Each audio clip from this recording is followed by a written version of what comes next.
Intersekt 2024. Who's excited? Woo!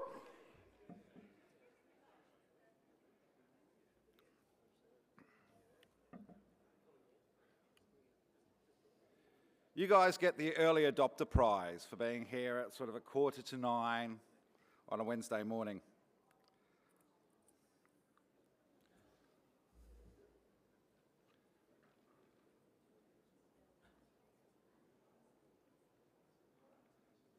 What do you reckon, Rehan? Should we do this? Yep. An on-time show is a good show, I reckon. So, hello, Wominjeka. Welcome. My name is Simon Thompson. I am going to be your MC and host here at FinTech Australia's Intersekt over the next 2 days here on stage one. It's great to have you all joining us. I do want to begin by acknowledging the Bunurong, Boon Wurrung and the Wurundjeri Woi Wurrung peoples of the Eastern Kulin Nation, the traditional custodians of the land on which we are meeting today, and pay my respects to elders past and present. I extend that respect to any Aboriginal, Torres Strait Islander or Indigenous people joining us here today. I've come down from the Gadigal country up in Sydney. I just wanted to remind you for AFL fans that there's a bunch of interstate teams heading towards the grand final this year. But we have a grand final today, over the next 2 days at Intersekt. And we're going to hear from an amazing group of people. Today we'll start off deep dive into policy. And I kind of feel like we're kicking off the day with the Avengers. Now, I don't know out of who, between Paul Hamer and Stephen Jones, is kind of Wolverine and who is going to be Deadpool on this one. But they're both used to working in multiverses, and we've got some interesting things to talk about. I can see Scott in there. Hello, Thor. Great to have you along. Brad Jones, Captain America, RBA, Assistant Governor. So much to talk about, get through, so I'm going to get straight on with it. I'll do a little bit of housekeeping later on. Ladies and gentlemen, please put your hands together. Welcome the CEO of this amazing organisation, Rehan Dalmida.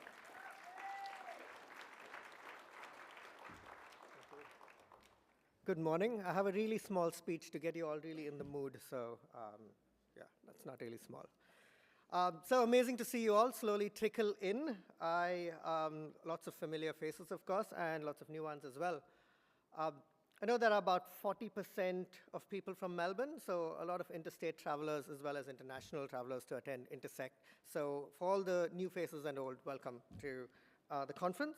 Melbourne, of course, is the fourth most livable city in the world and globally renowned for fintech innovation. So welcome. This conference is the forum to showcase the power and impact fintech is creating for the sustainable and inclusive financial future for all. Over the next 2 days, we have a jam-packed agenda where we'll hear from leaders and founders who are truly making a difference. We'll explore how fintechs are helping consumers and businesses navigate the cost of living crisis, adapting to rapidly changing technological environment, assisting banks and large enterprises in remaining innovative, and managing operational challenges in a new funding environment. Fintech remains one of the most exciting and impactful industries. There is a lot to cover. The agenda is packed, as I mentioned, and the topics are crucial for all of us engaged in this dynamic sector. Before we dive in, I'd like to share some updates from FinTech Australia. It's been another incredible year of championing policy reforms essential for the sector's continued growth. Progress on the consumer data right, review of the credit reporting code, being a voice for the payments reform, just to name a few. And there's so much more we've achieved and so much more we can do. Including participating in the consultation for the scams prevention framework that the minister announced recently. We know we're progressing as a society when Elon Musk whinges about it on X, Twitter. So, thanks for the laughs. As technology evolves at breakneck speeds, our industry is working to find the right balance between the implementation of new innovations with compliance and, most importantly, the safety of consumers and small businesses, all while navigating a challenging funding environment. We are proud to focus our efforts around around 6 pillars of support: industry disruption and innovation, and this is to support new entrants to the market and fostering groundbreaking ideas; creation and adoption of new technologies, encouraging both the development and implementation of cutting-edge technologies, improved and increased funding, acting as a catalyst for the fintech funding ecosystem to ensure startups and scale-ups have access to necessary funding. Industry sector community growth, growing the entire ecosystem with a focus on interaction between all stakeholders, fintechs, financial institutes, regulators, investors, and more. Social and environmental impact, promoting responsible and sustainable finance with a commitment to equity, diversity, and inclusion, and regulation and governance, advocating for a regulatory environment that supports innovation while protecting consumers. Looking ahead to next year, we are excited about several initiatives aimed at strengthening our community and amplifying our impact. We have our existing events, such as the Reverse Banking Pitch event at the start of the year, which was hugely successful, and we have a version of it at the conference this year. The FinTech for Net Zero event, our flagship awards night, the Finnies, which celebrates excellence in our industry, and the CDR Summit for all the in-depth discussions on the consumer data right. But there's more. Next year will be significant. Back in 2015, FinTech was prioritized on the government's agenda as a key sector. So next year will be our 10th anniversary. 10 years on, it's crucial that we review and assess from the past decade to inform our approach for the next 10 years. While we have talked extensively about the impact FinTech has on society and in building a better world, it can be difficult to quantify the impact of such deep and diverse sector to our economy. Addressing this will be a priority for us next year. It is an opportunity to reflect on the future support needed to sustain the ecosystem and double down on efforts to growing this next generation of fintechs. Now, we cannot achieve this alone. We need the collective support of industry, government, and regulators to work together in supporting our world-leading Australian fintech ecosystem to ensure it not only maintains its positive momentum, but reaches its full potential. None of this would be possible without the incredible impact each of you has made in this industry. Your involvement with FinTech Australia is crucial as we showcase the impact to the world. We are also aware of the challenges posed by the current cost of living crisis. Individuals and businesses, both large and small, are grappling daily with these pressures. Research by the RFI Group indicates that inflation and housing costs are the primary concerns for Australians, with up to 48% reporting extreme concern. Half of Australians are pulling back on discretionary spending, and many are struggling to save with the intent to increase savings declining. In the face of these challenges, individuals are turning to fintech digital tools to engage, grow, and save their money, and to navigate through this crisis. Australia boasts one of the highest fintech adoption rates globally. 80% of Gen Z Australians bank online at least once a week. While these young Australians value the confidence that a physical branch presence provides, digital-only banks are among the most trusted financial institutions. For instance, Up Bank is the most trusted bank, with 81% of its main bank customers reporting a high level of trust. Our sector is not just making a difference, it's driving greater financial inclusion and financial wellness. This is why I'm immensely proud to be part of this community and to represent the Australian fintech industry. We are a community of doers. Give us a challenge, and we'll find a way to solve it. Hand us something that's working fine, and we'll find a way to make it even better. So I challenge you today, let's find more ways to amplify our impact on an even larger scale for people and businesses alike. What can we achieve collectively to make an even greater difference, not just for a better financial services system, but for a better world? The next 2 days are for you. This is your chance to connect, learn, and be part of the conversations that are shaping the future of finance. Whether you're here to network, pitch ideas, or gain new insights, I encourage you to dive in and make the most of the incredible opportunities this conference offers, including the gelato cart at the exhibition space right at the back. And before I close, I want to extend my heartfelt thanks to our sponsors, especially the Victorian Government and BC Payments, as well as our partners and members for your unwavering support. The entire FinTech Australia team has been so dedicated to bringing this conference to life. Blood, sweat, and tears is what is put in. So thank you also for the ministers in attendance for this year. The Honourable Stephen Jones, Assistant Treasurer and Minister for Financial Services, the Honourable Angus Taylor, Shadow Treasurer, the Honourable Paul Fletcher, Shadow Minister for the Digital Economy. We also have a recording sent by the Honourable Luke Howarth, Shadow Assistant Treasurer and Shadow Minister for Financial Services. And lastly, Paul Hamer, Parliamentary Secretary for the Economic Growth of the Victorian Government.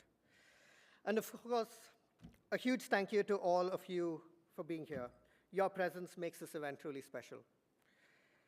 I am beyond excited to witness the impact our industry will have over the next decade. Thank you all so much for joining us today, and I hope you have a fantastic time. Together, we are not just witnessing the future of finance, we're creating it. Welcome to the Intersekt FinTech Festival.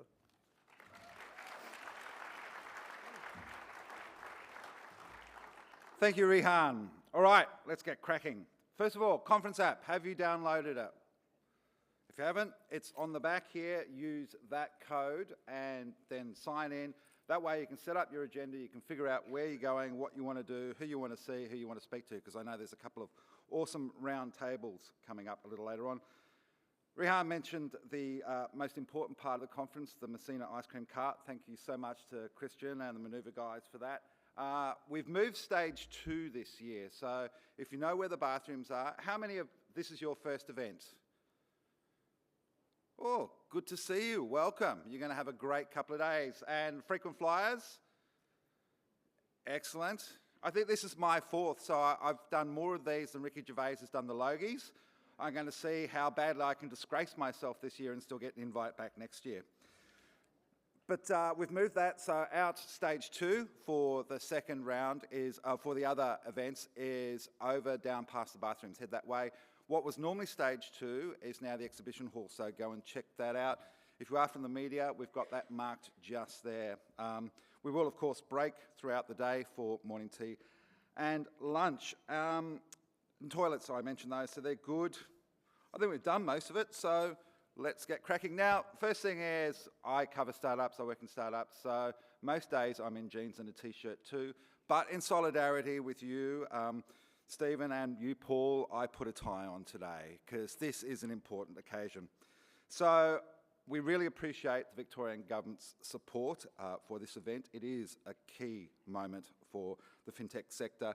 And going back to digital banking, Rehan, I was with my dad, who is 84, with his financial advisor just last week, and it came up in conversation. It's a reminder, because Rehan talked about young people. He hasn't been near a bank for probably 5 years. So it spans generations. My 84-year-old dad does all of his banking digitally. It's an extraordinary world we're in.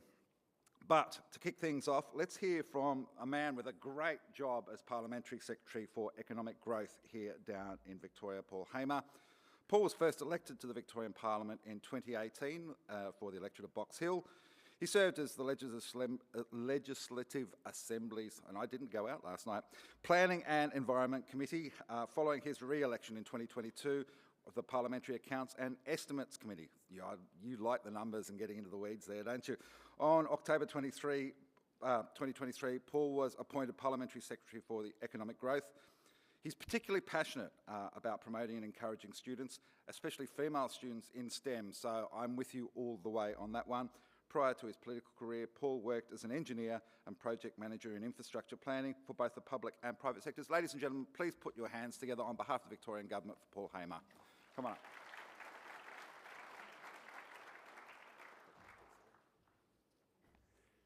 Thanks very much, Simon. Thanks everyone for joining us here today. Just to reference your footy comment earlier, unfortunately my team lost on the weekend, but I don't fear you Northerners. I actually want more of you to come down and hope you come down to the grand final next weekend. It's always a wonderful event. Look, I'd like to just start by acknowledging that we're meeting on the traditional lands of the Wurundjeri people today, and want to pay my respect to their elders past, present and emerging.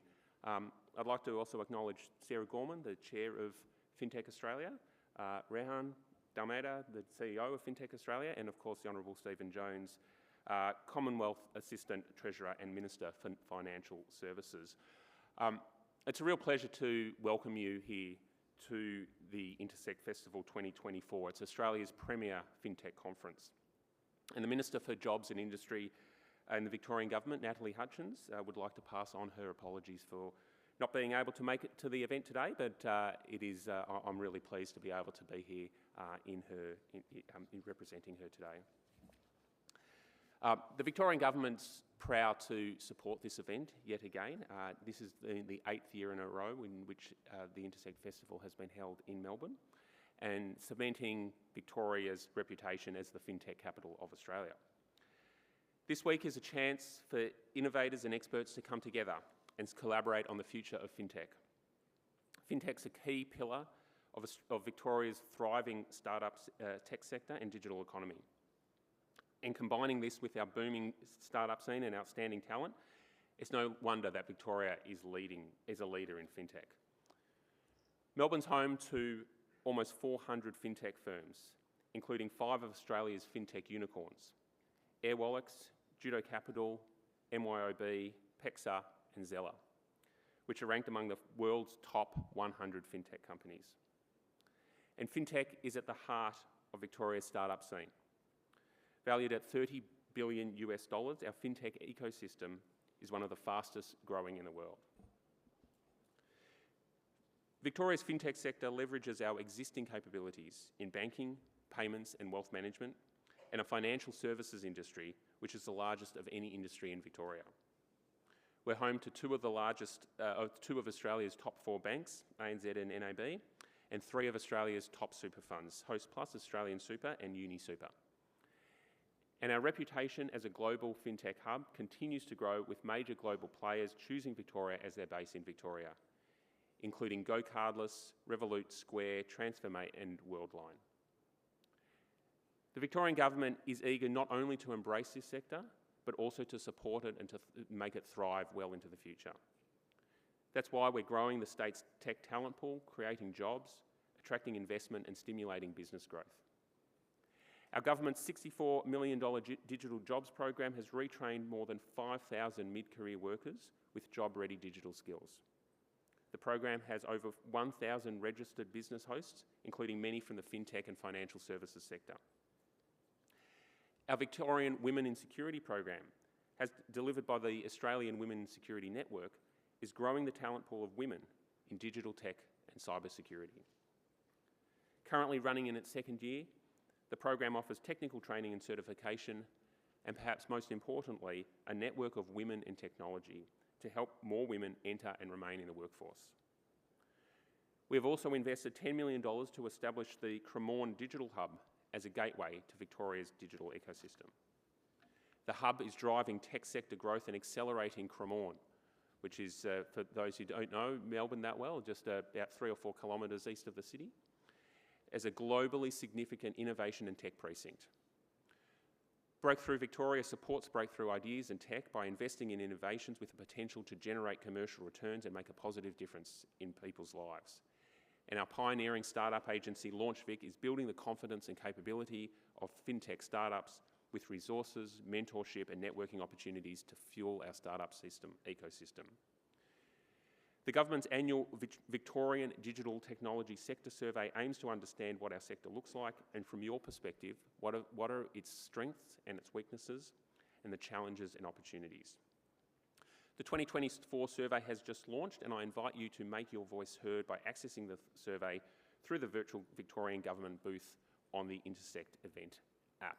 And I know there are many representatives here from the department as well, who I'll encourage you to seek them out during the break to have a talk to them about this survey as well. In conclusion, we're laying the foundation for a thriving FinTech industry in Victoria. But it's the people in the room today, it's everyone here who is in the room today, who are shaping a bright future for the industry. I want to thank FinTech Australia for making this wonderful event possible, and I hope you have the opportunity to learn, to make new connections and leave with new ideas and big plans for growth. For those who have travelled here from interstate or overseas, enjoy your stay in Melbourne, and thank you.